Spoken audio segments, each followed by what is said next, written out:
সব কষ্ট ভাষায় প্রকাশ করা যায় না। কিছু ব্যথা শুধু চোখের কোণে জমে থাকে, আর কিছু কথা নীরবতাতেই ভগবানের কাছে পৌঁছে যায়।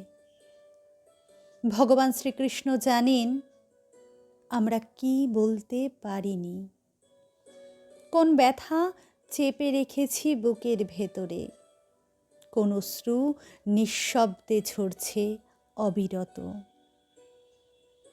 সব প্রার্থনায় শব্দ লাগে না, কিছু অশ্রুই কৃষ্ণের কাছে সবচেয়ে স্পষ্ট ভাষা।